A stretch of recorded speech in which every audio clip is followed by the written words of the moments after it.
Ada yang baru-baru ngomongkan 19.000 ekor sapi dipotong setiap hari. Pernah dengar? Pernah dengar kan? Sekarang berujung dengan pidana. Apa dia bodoh? Enggak, profesor Pak. Apa dia punya ilmu? Enggak, punya ilmu. Tapi kenapa bermasalah dengan hukum? Karena akhlaknya kurang. Coba lihat orang-orang adik-adik sekalian yang di penjara, yang di KPK, yang di polisi, yang ditangkap kejaksaan. Apa ada mereka orang bodoh? Enggak, mereka rata-rata cerdas. Bahkan menteri, setingkat menteri agama pun ada yang ditangkap. Ya, apa mereka bodoh? Tidak, apa? Akhlaknya kurang. Orang kalau tidak punya akhlak, Al-Quran menjelaskan mereka lebih hina dari binatang. Sudah nonton? Jangan lupa like and share. Assalamualaikum warahmatullahi wabarakatuh. Alhamdulillah, alhamdulillahi rabbil alamin. Wabihi nasta'inu ala umurid dunya waddin. Ashhadu an la ilaha illallah wa ashhadu anna Muhammadan abduhu wa rasuluh. Allahumma salli ala Sayyidina Muhammad wa ala alihi wa sahbihi ajma'in. Amma ba'd.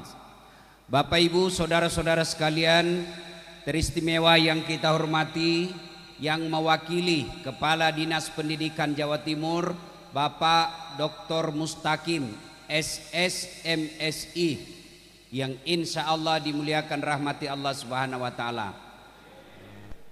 Beliau ini hebat sebab bisa mewakili kepala dinas, sementara kepala dinas tidak bisa mewakili Bapak. Alhamdulillah. Yang kita hormati Ibu Kepala Cabang Dinas Pendidikan Wilayah Madiun, yang juga insya Allah dimuliakan rahmati Allah Subhanahu wa Ta'ala. Juga semua yang hadir di tempat ini, teristimewa adik-adik taruna dan taruni yang insya Allah dirahmati Allah Subhanahu wa Ta'ala. Karena waktu terbatas, ibu-ibu juga saya hormati. Ini bahaya kalau ibu meras terkuat di bumi. Karena waktu terbatas, saya mau to the point saja beberapa yang saya mau sampaikan. Satu, 1400 tahun yang lalu ada masyarakat sosial namanya masyarakat jahiliyah. Masyarakat ini sangat jelek. Begitu jeleknya struktur masyarakat jahiliyah, sampai sekarang tidak ada yang mau disebut jahiliyah. Nah, Dedek mau enggak kamu dibilangi jahiliyah betul kamu? Mau enggak? Enggak mau. Kenapa? Jelek itu jahiliyah. Apa ciri masyarakat jahiliyah waktu itu? Satu, Tuhannya 4. Latta, Manat, Uzza, Hubal. 4 Tuhannya. Perempuan waktu itu, Bu, tidak ada harkat dan martabatnya. Perempuan zaman itu, adik-adik sekalian, dianggap aib. Kalau dia lahir, dianggap aib dalam rumah tangga. Maka banyak anak-anak perempuan lahir langsung dikubur hidup-hidup. Kenapa? Aib. Perempuan waktu itu, Bu, kerjanya hanya dapur, kasur, sumur. Sumur, dapur, kasur. Itu aja tempatnya. Kemudian apa lagi? Waktu itu ada yang disebut perbudakan. Budak itu beda dengan pembantu. Kalau pembantu, Bu, masih digaji. Budak hak milik, sama handphone. Kalian punya handphone, mau dibakar, mau dijual, mau dibanting, terserah, namanya hak milik. Begitulah waktu itu, ada disebut budak. Lalu Allah ingin memperbaiki struktur itu. Apa yang Allah turunkan? Bukan perintah haji, bukan perintah puasa, bukan perintah sholat, tapi apa yang Allah turunkan pertama? Iqra, baca. Berarti adik-adik sekalian, kalau mau memperbaiki hidup ini, maka rumus pertama Iqra, baca. Sekarang diganti nonton. Nonton itu tidak terlalu membantu. Yang banyak membantu baca. Kenapa? Nonton bisa dimanipulasi, nonton bisa ditipu, itu namanya hoax. Coba lihat di media sosial, muka-muka saya, suara-suara saya, tapi kontennya hoax. Apa dia jual? Obat kuat. Menghina saya, Bu. Kalau jual tasbih masih masuk, jual parfum oke. Obat kuat, saya ini masih kuat deh, masih bisa ceramah 5 kali sehari, masih kuat. Hoax. Maka dedek sekalian, budaya membaca mesti dikembalikan. Sayangnya anak-anak Gen Z, generasi Alpha sekarang ini malas membaca. Yang dia handalkan scroll. Kalau mau sukses baca, Iqra. Ali bin Abi Thalib, sahabat Nabi yang Nabi sendiri mengakui ada 4 sahabatku, tapi yang paling cerdas Ali bin Abi Thalib. Pernah ditanya, ya Imam, kalau kau disodorkan antara harta dengan ilmu, kamu pilih mana? Adik-adik ini taruna, kalau saya kasih kau iPhone 17 Pro dengan kitab Durratun Nasihin, kau pilih mana? Kitab. Pandai juga kau, sudah pencitraan kayak politisi. Pasti pilih apa?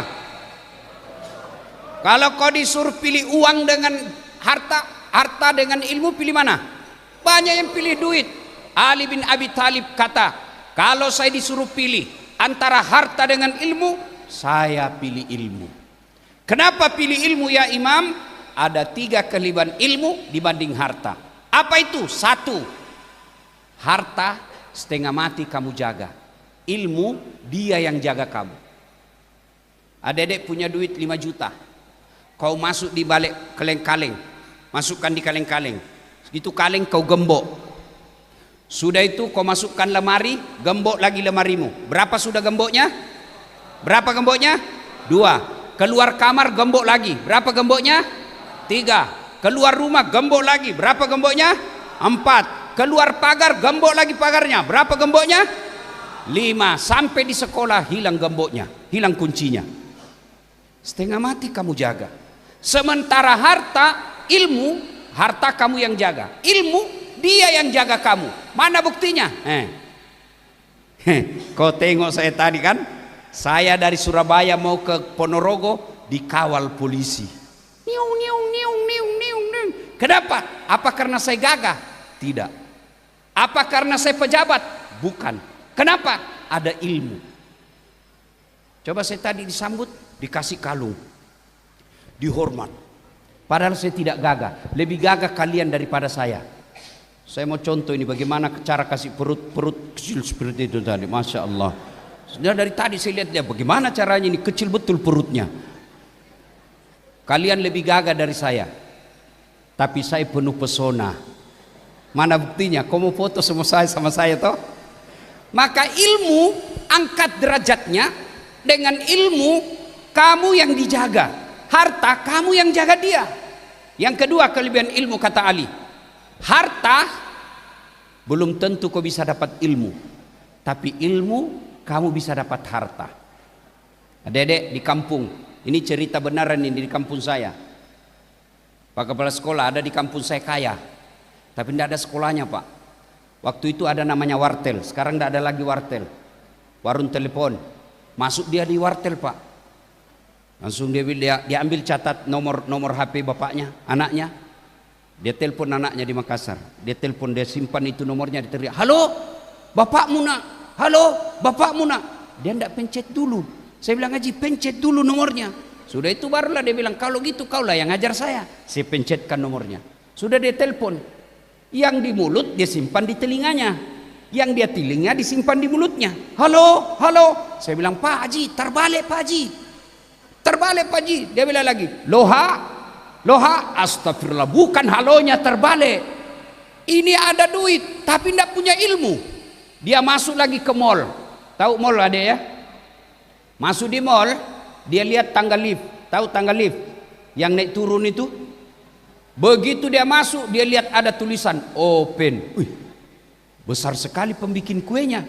Karena di kampung pembikin kue open Bu. Dia lihat, besarnya pembikin kuenya. Tiba-tiba ada orang Tionghoa mau masuk.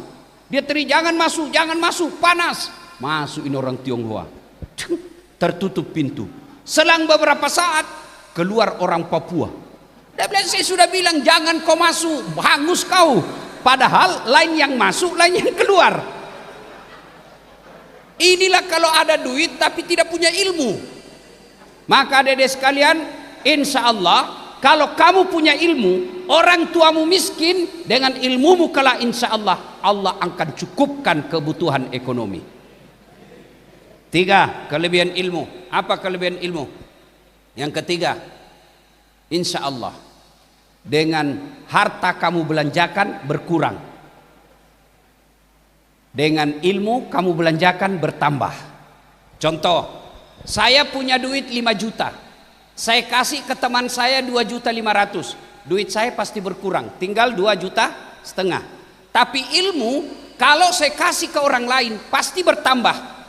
Saya tahu ilmu Al-Fatihah, saya ajarkan kepada sedulur-sedulur. Apakah setelah sedulur-sedulur hafal Al-Fatihah saya hilang?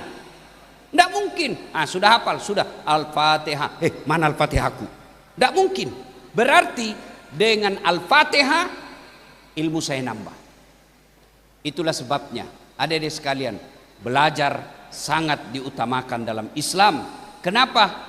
Karena Allah janjikan, yarfa'illahu alladhina amanu minkum walladhina utul ilma darajat. Niscaya Allah mengangkat berapa derajat di antara kalian, orang yang beriman dan berilmu pengetahuan. Nabi pernah bersabda, man arada dunya fa alaihi bil ilmi, wa man arada al akhirat fa alaihi bil ilmi, wa man aradahuma fa alaihi bil ilmi. Siapa yang menghendaki dunianya, hendaklah dengan ilmu pengetahuan. Siapa yang menghendaki akhiratnya, hendaklah dengan ilmu pengetahuan. Bahkan siapa yang menghendaki dunia akhiratnya, hendaklah dengan ilmu pengetahuan. Maka adik-adik sekalian, belajar adalah syarat utama kalau Anda ingin mendapat kejayaan dunia sampai akhirat. Tapi apakah dengan ilmu cukup? Tidak. Poin kedua yang saya sampaikan, akhlak. Adik-adik, ada yang baru-baru ngomongkan 19.000 ekor sapi dipotong setiap hari. Pernah dengar? Pernah dengar kan? Sekarang berujung dengan pidana. Apa dia bodoh? Enggak, profesor Pak. Apa dia punya ilmu? Enggak, punya ilmu. Tapi kenapa bermasalah dengan hukum? Karena akhlaknya kurang. Coba lihat orang-orang adik-adik sekalian yang di penjara, yang di KPK, yang di polisi, yang ditangkap kejaksaan. Apa ada mereka orang bodoh? Enggak, mereka rata-rata cerdas. Bahkan menteri, setingkat menteri agama pun ada yang ditangkap. Ya, apa mereka bodoh? Tidak. Apa? Akhlaknya kurang. Orang kalau tidak punya akhlak, Al-Quran menjelaskan mereka lebih hina dari binatang. Tahu binatang adik-adik? Tahu binatang? Kakak saya di kampung jual beli kambing. Tahu kambing kan? Itu Pak Kadis, bapak kakak saya kalau jual kambing, ada kambingnya nakal, suka ganggu seruduk temannya, dia panggil penjaganya, bawa ke pasar, jual. Sampai di pasar tidak ada yang beli, bawa pulang. Potong, dagingnya jadi sate, isi perutnya jadi soto. Ayo, kakinya sop kikil, ekornya sop buntut, pipinya sop pipi, lidahnya sop lidah, tanduknya jadi perhiasan, kulitnya jadi baju, pelernya obat kuat. Ayo, semua digunakan. Kambing nakal jual, tidak ada yang beli, potong, makan rame-rame. Tapi kalau ada taruna nakal,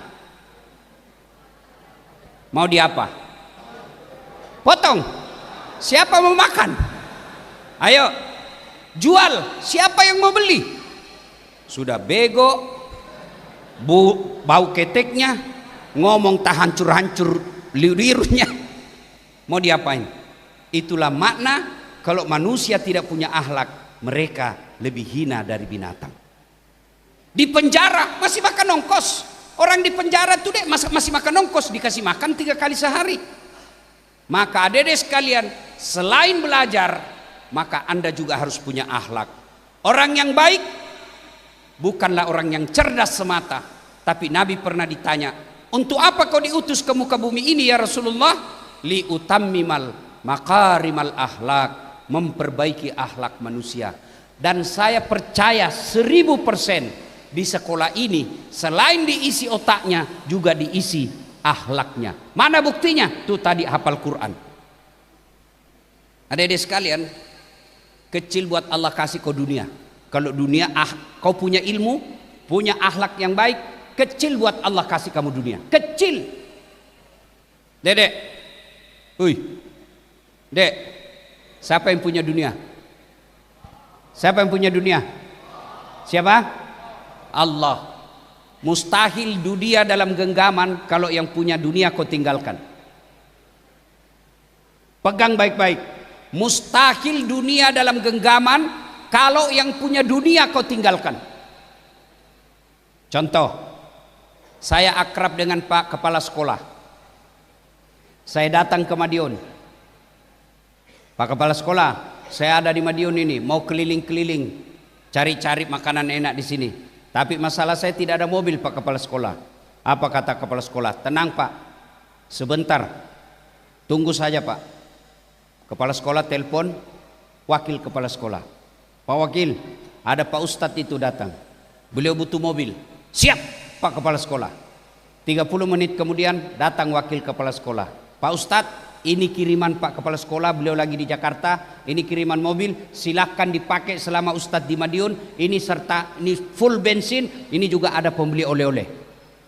Contoh aja ini Pak, Bapak baru contoh sudah. Sudah. Selesai urusan saya dengan mobil. Kenapa? Saya akrab sama yang punya mobil. Sebaliknya, adik-adik sekalian, ada dari Sulawesi Selatan, tidak pernah ketemu kepala sekolah, tidak pernah teman, tidak pernah kenalan, tidak pernah lihat wajahnya, tidak pernah dengar namanya, tiba-tiba telepon. Assalamualaikum Pak Kepala Sekolah, saya lagi ada di Madiun, boleh pinjam mobil? Siapa ditelepon Kepala Sekolah? Siapa? Kapolsek, polisi, tangkap dia, pencuri itu pasti. Tidak kenal kok tiba-tiba punya mobil. Begitu juga dengan Allah. Kamu tidak pernah ketemu Allah, tidak pernah sholat, sholatmu cuma hari Jumat, itu pun paling terlambat datang, paling cepat pulang. Orang khotbah kau tidur, tiba-tiba ada masalah dalam sekolah ini. Ya Allah, capek sudah saya hadapi hidup ini ya Allah, tolonglah saya ya Allah, capek sudah hadapi hidup ini. Allah berfirman, malaikat, karena dia sudah capek hadapi hidup, cabut nyawanya. Maka dedek sekalian, akhlak itu bisa didapati dalam sholat. Kok betul Ustaz, sholat mengajarkan akhlak? Akhlak pertama dalam sholat, sifat paling Allah benci, sombong. Bapak-bapak kepala sekolah, bapak ibu para guru sekolah, apakah sombong itu pakai barang mahal? Apa sombong itu pakai barang mahal, ibu? Ibu punya emas, sombong? Enggak, perhiasan. Kalau perlu tulis di sini, emas murni. Boleh, boleh. Apakah sombong itu pakai barang mewah? Belum tentu. Apa sombong? Nganggap orang lain, menolak kebenaran. Kepala sekolah, ada guru baru masuk, baru diangkat, tiba-tiba dikoreksi kepala sekolah, Pak, menurut pengetahuan baru begini-begini. Kepala sekolah sering, apa kamu tahu? Saya sudah 20 tahun di sini, kamu baru itu sombong, menolak kebenaran. Sombong, puncak kesombongan itu tidak mau sholat. Bapak-bapak, adik-adik, dalam diri kita, harga diri ini yang paling mulia, kepala. Pak Kepala Sekolah bercanda sama saya, dorong pantat masih senyum saya Pak, dorong perut masih senyum saya. Tapi jangan coba-coba dorong kepala saya. Kenapa? Harga diri Pak. Begitu, kurang ajar Bapak ini. Kenapa? Harga diri. Sebaliknya, anggota tubuh paling hina apa? Kaki.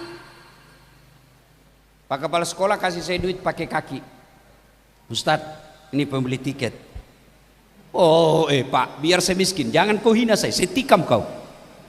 Kenapa? Kehinaan ada pada telapak kaki.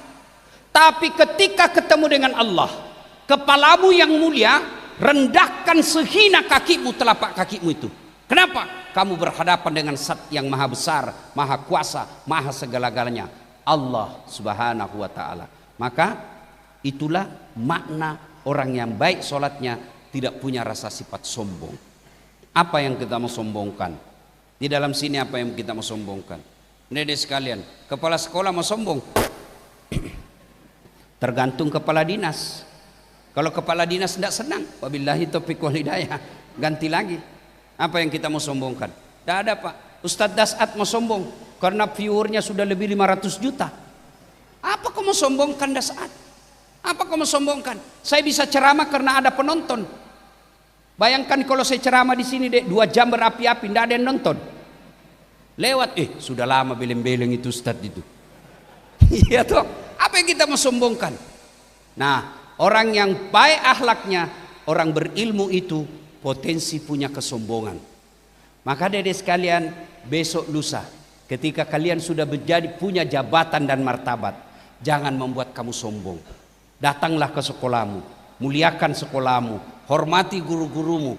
Itulah wujud kamu punya akhlak mulia. Yang ketiga, adik-adik sekalian, poin yang ingin saya sampaikan, tidak ada orang tidak ada masalahnya. Tidak ada orang tidak ada masalahnya. Di sini, ini nih, taruna-taruni, muka-muka penuh masalah semua ini. Saya mau tanya, waktu mau masuk di sini apa masalahmu? Mau lulus masuk sekolah ini, iya kan? Sudah masuk di sini selesai masalahmu? Muncul masalah baru, mau selesai dengan baik. Sudah selesai sekolah ini, selesai masalahmu, muncul masalah lagi. Mau lulus misalnya di apa itu Akmil, Akpol dan lain sebagainya. Sudah lulus di situ, selesai masalahmu? Enggak, muncul lagi masalah baru. Bisa selesai enggak tepat waktu? Enggak ada orang enggak ada masalah deh. Coba lihat waktu sarjana, apa masalahnya? Mau kerja, ya kan? Sudah kerja selesai masalahnya? Enggak, mau jadi kepala bagian. Sudah jadi kepala bagian selesai masalahnya? Belum, mau jadi kepala dinas. Sudah jadi kepala dinas selesai masalahnya? Enggak, mau jadi sekda. Sudah jadi sekda selesai masalahnya? Belum, mau jadi bupati. Sudah jadi bupati selesai masalahnya? Belum, mau 2 periode. Sudah 2 periode selesai masalahnya, ditangkap KPK. Iya toh, tidak ada orang tidak ada masalahnya Pak. Semua kita punya masalah. Iya kan? Ini yang lagi ceramah sekarang adik, banyak juga masalah saya. Apalagi setelah saya viral, banyak janda-janda curhat Pak. Masya Allah, Ustadz, baru saja suami saya meninggal, adakah doa-doa penenang jiwa? Saya kirimkanlah baca ini kalau ibu lagi galau. Lama-lama dia bilang, Ustadz, jiwaku sudah tenang. Maukah Ustadz menjadi imam dalam hidupku? Mohon maaf, saya bukan imam, saya penceramah. Tidak ada orang tidak ada masalahnya Bu. Coba lihat lagi Bu, dalam rumah tangga. Bapak-bapak, istri cantik, bapak pikir bukan masalah? Masalah Pak, digoda orang. Apalagi kalau suaminya jelek, lebih masalah lagi. Duluan aja dek, nanti kita ketemu di gedung. Sampai di gedung, mana kau bang? Nggak jadi dek, saya mencret. Berarti bagus kalau jelek istri. Jelek istri dihina orang Pak. Kita lagi yang malu jalan sama dia. Berarti bagus kalau tidak ada istri. Masalah juga. Bagus kalau banyak istri. Lebih masalah lagi. Tidak ada orang tidak ada masalahnya. Maka dari sekalian saya tahu kamu punya masalah semua. Maka ketika punya masalah, Allah punya resep 2. Ista'inu bis-sabri was-salah. Sabar, perbaiki sholatmu. Di sini, latihan. Apa nama? Boarding. Makan mungkin dibatasi. Pegang handphone mungkin dibatasi. Sini boleh pegang handphone atau tidak? Iya kan? Tapi percayalah dek, tidak ada kesabaran yang tidak buah keberhasilan. Sabar. Kamu dijauhkan, misal yang tadi dari mana itu? Dari Bali. ada bahkan saya dengar dari Sabang, datang ke sini jauh dari keluarga. Kesabaranmu insya Allah akan buah hasil. Tidak ada kesabaran yang tidak ada hasilnya. Belajar dari kisahnya Ayub alaihissalam, dari kaya raya kemudian miskin, habis hartanya, anaknya wafat, ditinggal istri, penyakitnya banyak. Allah kemudian balas kesembuhan lalu sukses kembali. Belajar lagi baru-baru kisah tentang Nabi Ibrahim yang diperintah sembelih anaknya. Setelah dia sembelih dan akhirnya Allah uji keberhasilannya, kesabarannya, diganti dengan domba. Apa setelah itu? Dikasih hari tasyrik. Hari tasyrik itu hari bahagia, tidak boleh puasa, hari khusus makan-makan, Independence Day. Tidak ada orang yang kesabarannya baik pasti kecuali Allah membalasnya dengan keberhasilan. Kalian sabar di sini, insya Allah Allah akan balas kesabaranmu. Dan hebatnya itu sabar, pahalanya, balasannya, innallaha ma'as sabirin. Allah bersama orang-orang yang sabar. Yang kedua, kalau mau sukses dalam belajarmu adalah sholat. Sholat, adik-adik sekalian. Apa alasan tidak mau sholat? Coba bilang. Syukur-syukur kalau di sini berjamaah. Berjamaah sini. Alhamdulillah. Coba lihat. Insya Allah, kalau baik sholatmu, Allah akan berikan apa yang kamu mau. Saya tidak dikasih apa yang kamu mau. Nah, ini poin keempat yang saya ingin sampaikan. Adik-adik, tamat SMA dulu saya daftar Akabri. Akabri. Dulu belum pisah polisi dengan tentara. Namanya Akabri. Saya daftar Akabri. Tes fisik tidak lulus. Kenapa? Ceper. Tinggiku tidak cukup. Saya protes kepada Allah waktu itu dalam doa. Ya Allah, kenapa kau tidak luluskan saya? Kenapa tinggiku kurang? Kau tidak rugi jadi Tuhan kalau kau tambah 1 senti. Saya protes. Teman saya lulus, Pak. Itu kemarin saya post di IG saya. Ada kawan saya sebelah kiri saya itu, sekarang pangkatnya dia lulus waktu itu AKBP. 2 bunga. Pakai baret merah. Reserse. Saya tidak lulus waktu itu. Saya jadi ustadz. Dia pakai baret merah, saya pakai baret putih. Alhamdulillah dengan baret putih saya pakai ini, mulai baret merah sampai baret hitam saya ceramai semua. Apa ya? Sangka baik. Andai saja saya lulus waktu itu, sampai sekarang barangkali masih setengah mati hormat. Datang komandan, siap komandan. Datang gubernur, siap gubernur. Datang presiden, siap pak presiden. Sekarang saya jadi ulama, mereka semua yang hormat sama saya. Maka adik-adik sekalian, ketika kamu sudah belajar dengan baik, sudah tingkat kesabaranmu baik, sholatmu baik, kamu datang ke sini, mau jadi tentara, mau jadi polisi, mau jadi apa saja, ternyata Allah tidak kasih, percaya apa yang kamu minta tidak baik. Dulu gagal tentara, saya daftar kedokteran. Saya ikut bimbingan tes. Saya sholat tahajud 40 malam berturut-turut. Saya nasar puasa 7 hari kalau lulus. Begitu pengumuman tidak ada namaku. Saya ulang lagi tahun berikutnya, tetap tidak lulus. Ulang lagi berikutnya, tetap tidak lulus. Andai saja boleh 5 kali saya tes. Ternyata begitulah cara Allah menghalangi saya. Tidak lulus saya kedokteran. Saya lulus sospol, ilmu komunikasi. Saya tahu jawabannya. Setelah saya kuliah di komunikasi, saya pulang sekolah kuliah, terjadi tabrakan di depan Universitas Al-Ghazali, sekarang Universitas Islam Makassar. Tabrakan, berceceran darah di aspal. Dia yang tabrakan, saya turun tolong. Saya yang hampir pingsan. Kenapa? Saya tidak bisa lihat darah sampai sekarang. Biarpun di WhatsApp lihat orang tikam atau langsung pening, seolah-olah Allah ingin berkata, Das'at, bagaimana kau mau jadi dokter? Kau tidak bisa lihat darah. Temanku yang lulus dokter waktu itu tugas di Kepulauan Aru. Mau lebaran saya telepon, Dok, pulang ke lebaran? Tidak Pak Ustadz. Rugi-rugi kau cari-cari uang jauh-jauh tahu tidak lebaran sama orang tuamu. Kenapa tidak pulang? Mahal tiket. Dalam hati saya, alhamdulillah, untung saya tidak jadi dokter. Saya tidak pernah pusing soal tiket. Kemana-mana saya gratis. Dan hebatnya bisnis kelas. Hebatnya lagi, pergi tidak bawa uang, pulang. Maka sangka baik, jangan pernah sangka buruk.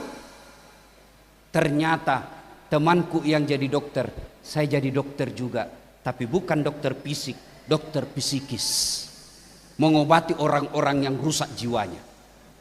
Maka adik-adik sekalian, kalian sudah tes fisik sampai itu perut kepis, ini otot baja, sudah makan, pokoknya bagus sekali, kamu tes. Ternyata apa yang kamu mau tidak Allah kasih, berarti bukan di situ yang terbaik. Contoh ketiga lagi, 2014 saya ikut Pilwali Makassar, mau jadi pejabat wali kota. 10 pasang calon, kalah? Tidak, cuma yang menang lebih banyak suaranya. Saya tidak mau bilang kalah, belum tentu dia lebih hebat dari saya. Ternyata Allah tahu kamu tidak cocok jadi pejabat, cocoknya jadi ustadz. Alhamdulillah. Maka adik-adik sekalian, belajar, jangan pernah putus asa. Putus asa adalah sifat orang-orang fasik. Sebaliknya, orang yang optimis itulah sifat orang beriman. Tidak diberikan apa yang kita mau, percaya apa yang kita minta tidak baik. Coba adik-adik sekalian, saya kasih contoh. Hari ini saya berdoa, ya Allah berikan saya pesawat pribadi ya Allah, supaya saya bisa ceramah kemana-kemana, lebih enak saya ceramah ya Allah. Ternyata Allah kabulkan doa saya minggu depan. Betul, minggu depan saya punya pesawat. Kan bingung saya, di mana saya mau parkir, bagaimana bayar apturnya, bagaimana bayar pilotnya. Maka Allah cukup, tidak usah kau punya pesawat, cukup mobil, hanya mobil yang kau lebih baik buatmu. Maka adik sekalian, sangka baik.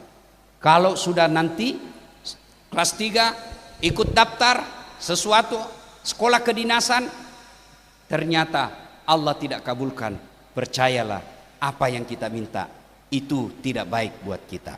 Maka adik-adik sekalian, insya Allah titipan khusus saya, ayo belajar. Apa janji Allah bagi orang yang belajar? Yarfa'illahu alladhina amanu minkum walladhina utul ilma darajat. Coba lihat nih, bapak-bapak yang hadir di sini. Coba, kenapa beliau duduk di sini? Apa karena gagah? Apa karena anak pejabat? Apa karena kaya? Bukan, tapi karena ilmu. Maka benahi, insya Allah Allah angkat derajat kita. Dengan catatan, setelah punya ilmu jangan sombong. Dan puncak kesombongan itu melalaikan sholat 5 waktu. Poin yang kelima, adik-adik sekalian, setinggi apapun cita-citamu, kalau mau sukses, rahasia lagi setelah sholat sabar adalah birrul walidain. Berbuat baiklah kepada kedua orang tuamu. Kalau kau berdoa dalam sholat 5 waktumu, ya Allah wujudkan cita-citaku, ya Allah wujudkan harapan dan impianku supaya saya bisa bahagiakan orang tuaku. Tidak usah kau bilang ya Allah supaya saya bisa melamar pacarku. Adik-adik, untung saya ingat, jangan percaya itu pacar-pacaran. Ini yang ahwat nih, yang di atas, taruni. Jangan kau percaya itu cowok kalau dia lagi jatuh cinta. Gunung kan kudaki, lautan ku seberangi, hujan aja kau lari. Kemanapun kau pergi aku akan mengikutimu. Minum kopi aja kau tiup. Maka sekolah yang baik, belajar yang baik, Allah akan pertemukan kamu jodohmu yang terbaik. Bapak saudara-saudara sekalian, banyak yang ingin kita sampaikan, tapi waktu jualah yang membatasi kita.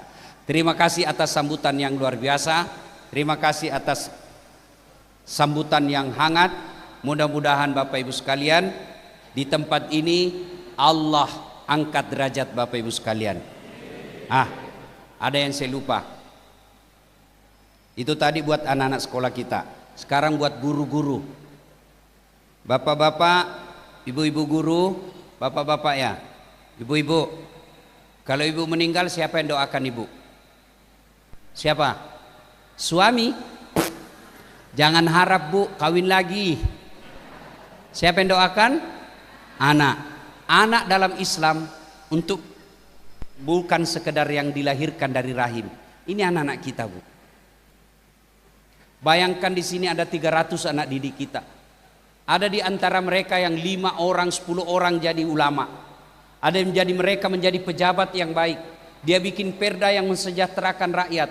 Maka selama anak itu jadi orang baik, guru-gurunya dapat pahala. Itu yang disebut amal jariah. Saya tidak disenang sama wali kota. Masih ada pilihan saya. Apa? Pensiun dini. Saya merantau ke Jawa Timur tidak nyaman. Ada pilihan saya. Apa? Balik lagi ke Makassar. Iya kan? Saya tidak disenang sama istri saya. Ada pilihan. Ada Pak, 2. Tambah atau cerai. Tapi kalau masuk kubur ada pilihan. Masuk kubur ada pilihan. Tidak ada. Tinggal kamu di situ. Senang tidak senang, tinggal kau di situ. Tapi ada 3 amal yang mengalir meskipun kita sudah jadi bangkai. Apa itu? 1, anak yang soleh dan soleha. Inilah anak didik kita. 2, harta yang telah kita sedekahkan. Harta yang disedekahkan tidak selalu duit. Ilmu diantaranya adalah sedekah. Yang ketiga, ilmu yang bermanfaat. Di sekolah inilah 3-tiganya berkumpul. Anak yang soleh dan soleha, harta yang disedekahkan, dan ilmu yang bermanfaat. 3-tiganya berkumpul di sekolah ini. Maka rugi Bapak Ibu guru kalau tidak menjadikan tempat ini sebagai ladang untuk memperbanyak dan memperkaya amal jariah. Demikian, mudah-mudahan ada manfaat. Lebih dan kurangnya mohon dimaafkan. Usikum wa nafsi bitaqwallah. Fastabikul khairat. Assalamualaikum warahmatullahi wabarakatuh. Mudah-mudahan nanti didengar ini para koruptor, terutama yang coba-coba mau main di makan gizi gratis. Apa? Apa itu? MBG. Saya bilang sudah MBG kodon 10.000. Dari mana dapat itu 10.000 Pak? Ternyata begini Prof. Saya kan begini. Saya ini kalau di Jakarta selalu makan di rumah makan Pelangi. Rumah makan Pelangi Kebun Siri, karena di situ khas Makassar. Nah, di sampingnya rumah makan Pelangi itu, disitulah gedung Badan Gizi Nasional. Datang semua mi dari Sabang sampai Merauke, pengurus MBG ini kumpul mi di situ. Datanglah dia, ku dengar mi mereka curhat. Yang sampai ke masyarakat paling banyak mi Pak 6.500. Saya anggota dewan misalnya, dapat kak jatah 5.000, ndak mungkin saya bisa kerja itu. Nah, maka apa? Dia kasih orang lain. Misalnya, Bacok, saya bilang, ada nuku bos 5.000. Kau kerja ya? Karena anda dapurku saya. Bikin kau dapur dulu. Oke, bikin dapur. Modal miliaran. Sudah? Yang 5.000 ini, ndak mungkin saya kasih gratis bos. Ada namanya walewa. Kan saya tonse kau lewati. Ya kau lewat begitu Pak. Ada tontur ku dapat. Minta mi 1.000 sampai 1.500. Yang 10.000 berapa mami? 8.500. Sudah nonton? Jangan lupa like and share. Salah satu orang kaya di Madinah yaitu Abu Talha. Dan Abu Talha ini keistimewaannya banyak kebun kurmanya. Tapi salah satu kebun kurma yang paling disenangi beliau namanya Birha. Kebun kurmanya ini disenangi dan paling dicintai kebun kurma namanya Birha. Kebunnya kan setiap kebunnya dikasih nama.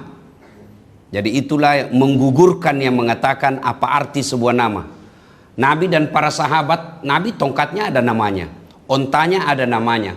Bahkan kita akhir sampai sekarang ini Makkah itu Ka'bah itu pun ada pembungkus dan dikasih nama itu pembungkusnya. Kiswah namanya. Kalau kita kan selalu bilang apa arti sebuah nama. Sahabat Abu Talha, kebunnya pun dia kasih nama. Birha namanya. Kenapa disenangi ini? Karena pas di depan masjidnya Nabi. Dan Nabi setiap selesai sholat, pasti masuk ke kebun kurma itu untuk meminum airnya ini. Dan makan memetik buah kurma. Lalu turunlah Al-Quran surah Al-Imran ayat 92. Turun Al-Quran surat Ali Imran ayat 92. makna ayat itu lantanarul birra dan seterusnya, tidaklah sempurna iman di antara kalian sebelum engkau mempersembahkan apa yang paling engkau cintai. Jadi kalau bahasa kasar, bahasa gampangnya di Makassar, belum pak kau beriman kalau kau belum kasih orang yang kau paling suka. Sampailah ayat ini di telinganya Abu Talha. Lalu dia ambil kebunnya itu dan dia kira-kira kalau kita sekarang bawakan sertifikatnya Nabi. Tapi jangkit lagi bayangkan bilang ada sertifikat waktu itu. Ini supaya gampang kita paham. Ya Rasulullah, saya persembahkan ini kebunku yang paling saya cintai, fisabilillah. Lalu Nabi bilang, ini kan kebun kesayanganmu. Nabi bilang, cocok nih. Ada ayat ini 92. Lalu Nabi tersenyum dan berkata, bagikan kepada keluarga-keluargamu. Bagikan kepada sanak saudaramu yang miskin di antara mereka. Ayo, pelajaran pertama. Bersedekah itu diprioritaskan, diutamakan, dan ada tata aturannya. Kalau Bapak Ibu mau bersedekah, itu dianjurkan rumah dulu diperbaiki. Jangan sampai kita bersedekah, orang lain kita kasih, istri tak kodon di rumah, sengsara. Maka penting istri kasih memang dulu baju yang bagus, tempat tidur yang baik, anak-anak kita penuhi kebutuhannya, terutama istri. Karena kalau istri ngamuk pak, kacau rimba persilatan. Ada dua penyebab perempuan cerewet di rumah. Ada dua penyebab perempuan suka ngomel di rumah. Satu, jarang dipuji. Dua, jarang kau kasih hadiah. Nah, maka kekurangan kita ini lelaki Bugis Makassar, tidak romantis mulut tak. Susah sekali bilang sayang. Dan saya sendiri begitu, gelek-gelek kurasa kalau kupanggil istriku bilang sayang. Ya kan? Nah, padahal dianjurkan memuji istri. Bahkan dalam hal memuji istri boleh bohong. Tambah cantik kok kulihat sayang. Dan itu istri tak biar ditahu dibohongi, nah senang ji. Yang kedua, kasih hadiah. Kalau pulang kerja, kasih hadiah. Ibu-ibu, biar suami tidak pulang yang penting ada itu. Nah tahu luar biasa. Jadi sebenarnya bukan kita nak cari, uang tak jina cari. Yang jadi masalah, kita jarang memuji, jarang kasih hadiah, mau dia menjadi bidadari. Tidak mungkin. Maka kasih hadiah, puji dia. Pernah suatu ketika saya pulang ceramah. Lama saya baru pulang. Saya kasih mamanya cek hadiah. Kalung dan gelang. Tebal, emas. Senang dia, terharu. Kayak berkaca-kaca matanya. Dia bilang, Ustaz terima kasih banyak. 1 bulan kemudian, nah tahu palsu. Dia datang ke kamar. Baru dia bilang, kepalsu paling kita kasih ke ini. Saya bilang, manalah saya bisa belikan kau sebesar begitu. Meskipun itu palsu, tapi cintaku murni 24 karat. Wah. Nah, tadi malam saya baca kitab. Karena ada guru saya di sini, saya takut salah picca. Bapak kan jarang lihat saya ceramah pegang naskah tuh. Nah, ini ada guruku di sini jadi takut kan. Di situ dijelaskan ada 10 kelebihan sedekah. 10 kelebihan sedekah, kata Nabi. 5 untuk di dunia, 5 untuk di akhirat. Apa gerangan? Yang pertama, membersihkan harta. Nah, pacingi warang parangnya. Coba lihat, Bapak Ibu. Tapi yang kita yakini, harta yang bisa dibersihkan dengan zakat sedekah adalah harta yang diperoleh secara halal. Apa itu? Termasuk yang subhat. Subhat, apa itu subhat? Abu-abu. Kira-kira kalau pilkada main 2 kaki. Ya toh? Ada di A, ada tongi di B. Ini yang pandasurasu yang begini nih. Ya kan? Yang abu-abu itu kalau cari nafkah antara halal dengan haram. Subhat namanya. Kira-kira kalau polisi dibantu bikin SIM. Sudah dibantu, nah kasih ke orang sedekah. Ini subhat. Yang haram sebelum dibikinkan SIM, nah kasih memang maki, itu sogok namanya. Dan beda tipis gitu. Sudah dan sebelum. Kalau sebelumnya natsami sogo. Sesudahnya subhat. Sedekah. Antara sedekah dengan sogo. Samar-samar namanya. Nah ini yang boleh dibersihkan dengan zakat sedekah. Gaji. Ya. Ada misalnya jam mengajar. Dikurang-kurangi sedikit. Subhat. Tapi rumah bordir, jual ballo, jual khamar, judi, itu tidak bisa dibersihkan dengan harta, dengan sedekah. Ada orang korupsi, misalnya korupsi 3 miliar. Nah sumbangi di masjid 10 juta. Dia bilang pembersih dosa. Oh bukan, tidak diterima itu jelas batil. Nah, kalau dia tidak keluarkan yang subhat itu, harta yang bersih sekalipun, kalau tidak dikeluarkan zakat dan sedekahnya, maka dia akan bahasa Quran mengotori harta yang bersih. Nah carepai, contoh, ini air. Ini air. Anggaplah ini gajita yang halal. Nah, boleh diminum? Boleh, karena halal, bersih. Tapi kira-kira tuan-tuan, saya buka kloset. Jamban, kan ada airnya itu jamban kan? Jangan yang ada kuningnya pak, yang aslinya mau putih. Celupkan jari-jari tangan tadi kloset itu, lalu ambil 1 tetes, masukkan ke dalam sini 1 tetes saja. Kira-kira masih mau minum ini? Masih mau minum? Padahal setetes gitu. Itulah makna harta yang tidak kau keluarkan zakat sedekahnya mengotori hartamu yang bersih. Nah, kalau sudah kotor, maka jangan heran harta yang kita makan membuat istri kita keras hatinya, anak kita kepala batu. Dan kita sendiri juga dinasehati. Tidak ada perubahan. Apa nak bilang? Wita topina witai. Tanten tonjan jenjong. Tangita mula tangitaku, jamu jamaku, wita topi na witai. Nakana mangkasar ka kucini tompi na kucini ki, eja pina doang, tenan eja mutungko. 1. Yang kedua, membersihkan badan dari dosa. Kadangkala kita pak, ini kita kepercayaan kita hanya kepada yang fisik, yang nyata, padahal ada yang gaib. Gaib itu diantaranya membersihkan diri dari dosa. Karena ada 2 itu kepercayaan kita. Percaya kepada alam gaib.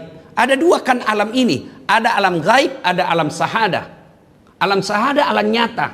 Nah yang kita lihat. Alam gaib itu membersihkan diri dari dosa.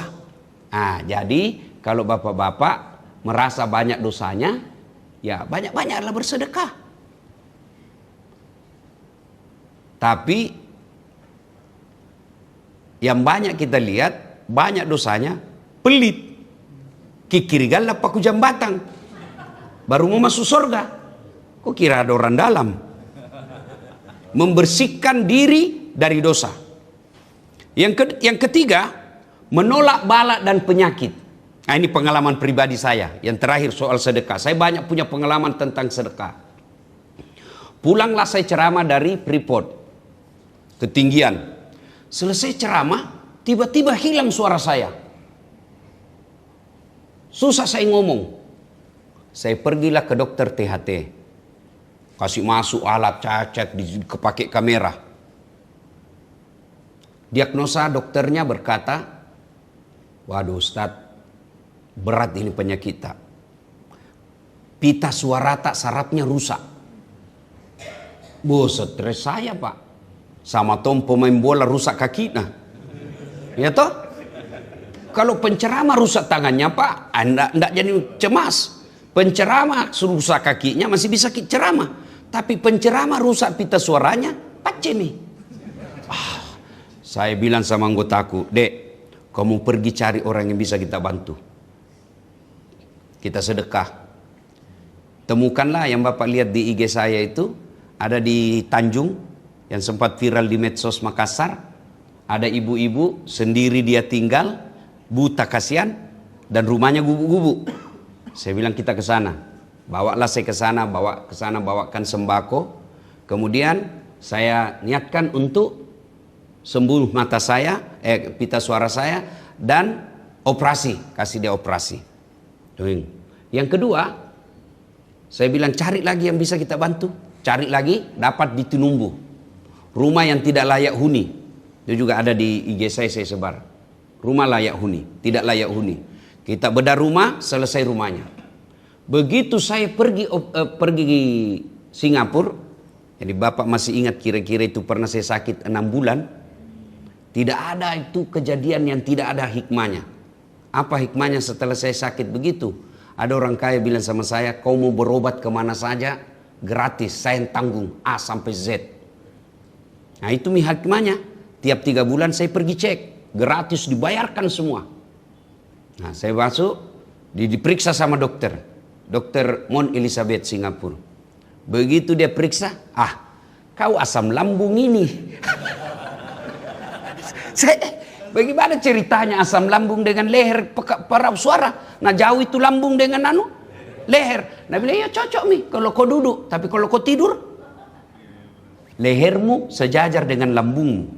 Itu asamnya lah itu merusak naik dan membuat peradangan di tenggorokanmu. Kalau pita suara, nah kasih lihat Pak itu videonya, nah bilang kalau pita suara normal begini. Nah ini kamu begini Ji. Kalau rusak mi begini, tidak ketemui. Wah hebat nah dokter nah orang Pak. Banyak tonji hebat kita di Indonesia, banyak tonji. Toh? Nah langsung saya syukur. Dia kasih ke obat. 2 hari sembuh Pak. Subhanallah. Dengan izin Allah. Maka Bapak Ibu, kalau ada kita di sini capek maki ke dokter, coba deh terapi sedekah. Yang jadi masalah, tidak mau ki ke dokter, tidak mau ki berdoa, tidak pelit ki juga, mau ki sembuh. Nah bilang orang Bugis, elo Andre teco. Itu ya. Yang keempat, membahagiakan orang muslim. Nah saya masuk tadi di sini Pak. Begitu saya injak karpet, saya bilang sama Pak Aru. Pak Aru bahkan bisik saya, dia bilang, sudah cocok ini citra lendengan masjid seperti ini. Alhamdulillah. Dan saya yakin masjid cantik begini, kita enakan di dalam. Dan siapa yang bahagia? Orang muslim. Berarti orang yang bersedekah di sini, di masjid ini, membahagiakan orang yang datang berjamaah. Itulah kehebatan sedekah. Baru masjid. Belum lagi kita memberikan sedekah secara pribadi. Yang tadinya, Bapak kalau mau lihat hebatnya itu kekuatan sedekah, kasih orang Pak yang susah, dan begitu dia senyum Pak, hebatnya lebih bahagia orang yang bersedekah daripada orang yang menerima. Itulah kekuatan sedekah, membahagiakan orang muslim. Dan tidakkah Nabi mengatakan, siapa yang membahagiakan umatku, maka aku akan bersama dia di akhirat kelak. Nah, yang kelima, berkah harta, luas rezekinya. Berkah hartanya, luas rezekinya. Biar banyak kalau tidak berkah, tidak ada gunanya. Dan Bapak tahu ciri-ciri harta yang berkah. Biasa orang bilang, dek nasugi ya roh. Tapi ya kuang kesumbangan, kasih senang. Tidak kaya itu orang, tapi kalau ada sumbangan pasti ada di situ. Ada bangun masjid, ada saya sebut namanya, nama semenjis 2 saat. Itu yang kaya. Banyak, nah tapi tidak pernah didengar namanya. Dan itu enaknya orang miskin Pak. Enaknya itu jadi orang miskin. Lebih berpeluang masuk surga daripada orang kaya. Kenapa? Kalau kita orang miskin Pak, tidak banyak pertanyaan nanti di akhirat. Kan itu kata Nabi, tidak bergerak kaki seseorang dari padang mahsyar sebelum ditanya 4 perkara. Dan soal harta Pak, dari 4 ini ada 2 pertanyaannya. Hartamu kamu dapat dari mana, kau belanjakan untuk apa? Itu toh, 2 memang ditanyakan, dari mana, untuk apa? Nah kalau kita orang miskin, mobil, sumbangan. Selesai nih? Itu kalau ada. Kalau tidak ada, mobil, Grab. Selesai. Rumah, kontrak-kontrak. Gaji, 4 juta. Jopain gali lubang, tutup lubang. Selesai urusan Pak. Tapi kalau orang kaya, ditanya memang, itu anakmu pakai behel dari mana? Kalau dilihat gajimu, Sebagai kepala dinas, tidak bisa kau beli itu. Dari mana? Anu apa? Nah, itu Rolexmu dari mana kau dapat itu? Nah, ditanya semua, pentil mobil ditanya semua Pak. Meskipun masuk surga, tapi kan lama proses pertanyaannya Pak. Masuk ke surga, sama tong kalau nak panggil ke KPK Pak. Diperiksa dari pagi sampai 10 malam, kan babak belur. Iya. Dan ternyata, tadi malam lagi saya baca kitab, kalau pernah kita dengar istilah masuk surga tanpa hisab, di akhirat juga nanti ternyata ada 6 golongan masuk neraka tanpa hisab. Saya baca ini baik-baik gini, saya bapak-bapak masuk neraka tanpa hisab. 6 golongan. Satu diantaranya manusia yang zalim dengan kepemimpinannya. Itu kepala daerah, bupati, gubernur, presiden. Itu semua itu kalau dia memimpin dengan kezaliman, maka dia akan masuk surga, masuk neraka tanpa hisab. Waktu itu sahabat bertanya, apa dia sholat? Dia sholat. Apa dia puasa? Dia puasa. Apa dia zakat? Dia zakat. Apa dia haji? Ya, dia haji. Tapi kenapa masuk neraka tanpa hisab? Dia bilang Nabi, karena biar dihitungi, tidak cukup juga menutupi kebusukannya. Jadi dosa-dosanya tidak menutup, baratnya busuknya, dosanya lebih berat daripada kebaikannya. Biar ditimbangi, tidak ada gunanya, bikin lama-lama saja. Daripada bikin lama orang ngantri, masuk mau saja. Karena bagaimanapun hasilnya sama Ji. Wah, saya bilang setelah saya baca ini, waduh, andai semua pemimpin tahu ini Pak, kira-kira tidak ada orang mau ikut pilkada.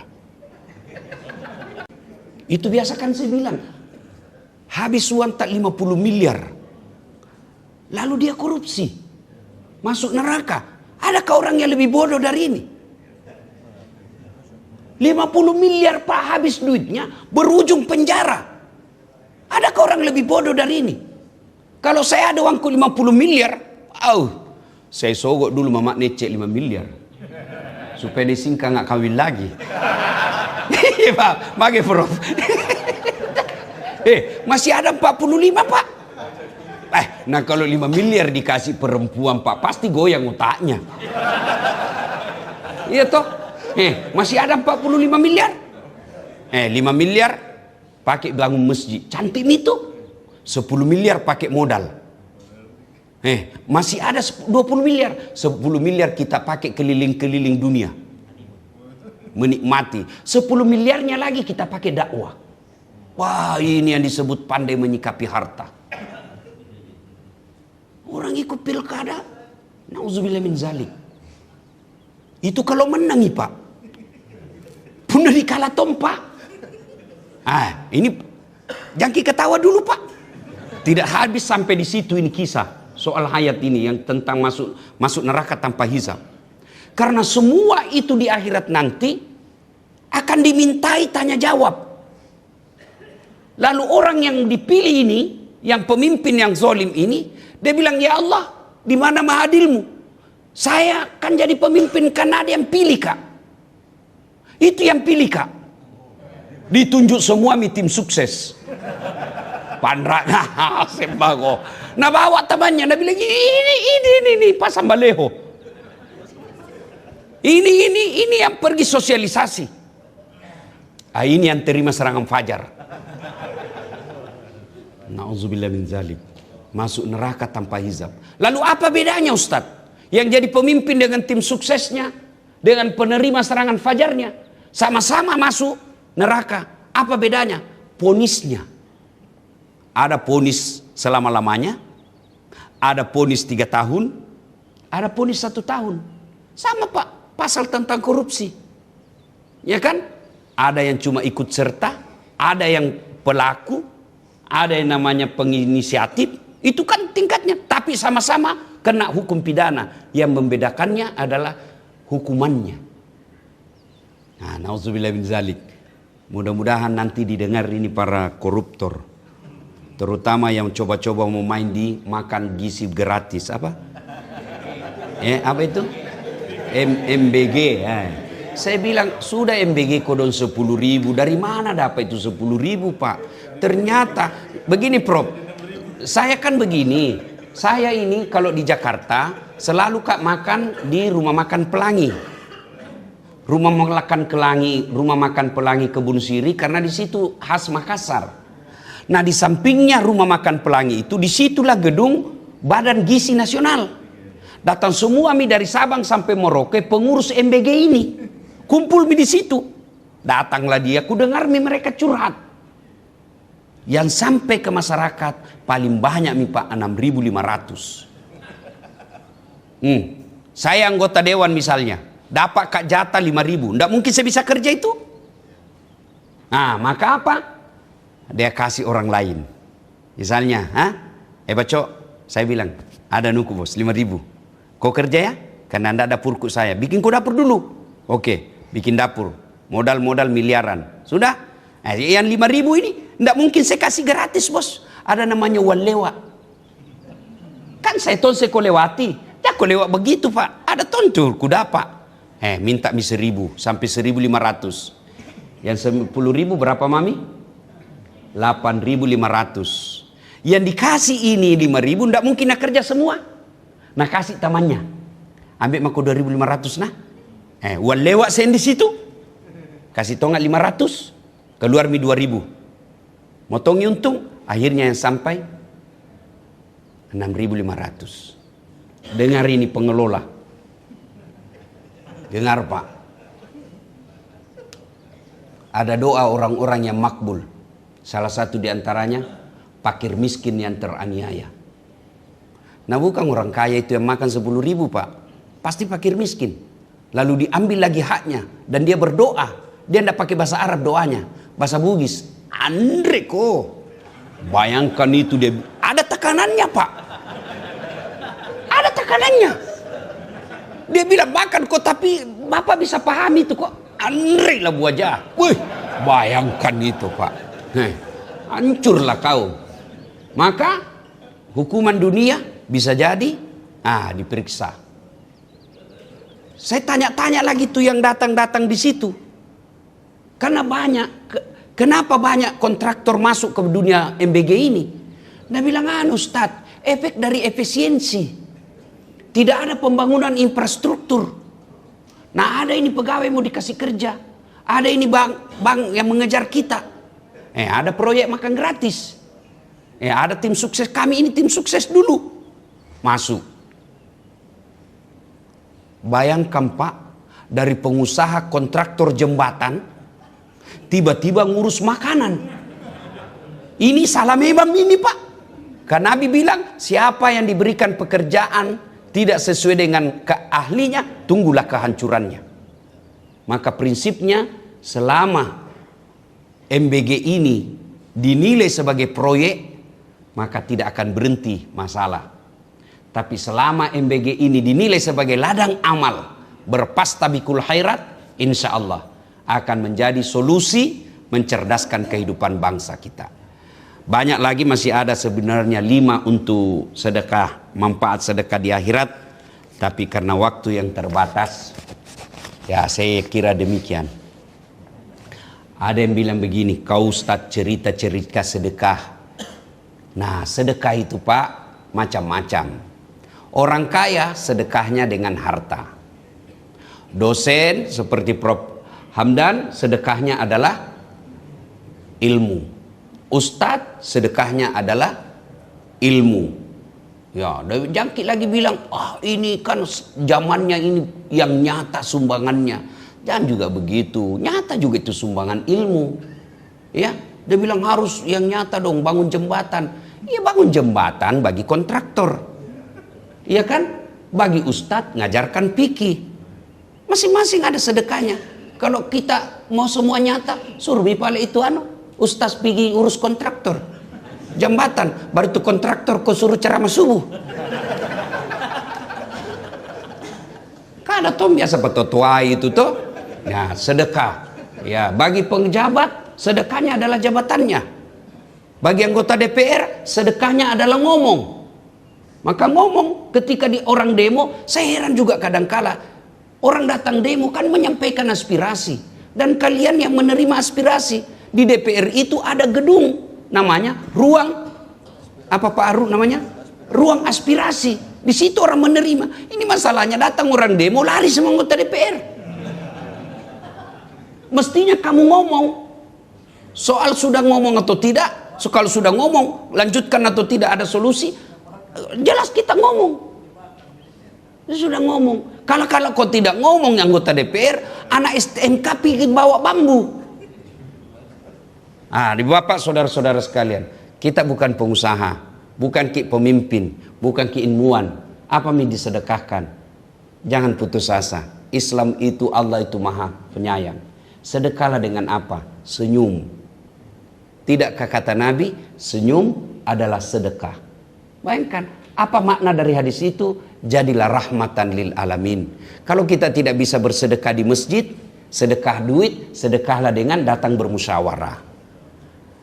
Tidak bisa sedekah musyawarah, kita juga otak tatu buntu-buntu, sedekahlah dengan tenaga.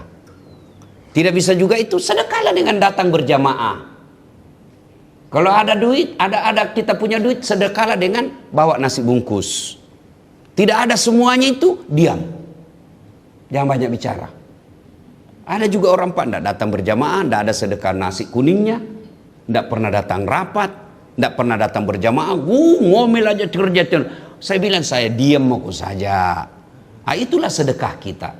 Sedekah paling tidak jangan mengganggu orang. Allahumma salli salatan kamilatan wa sallim salaman tamman على سيدنا محمد الذي تنحل به العقد وتنفرج به الكرب وتقضى به الحوائج وتنال به الرغائب وحسن الخواتيم ويستسقى الغمام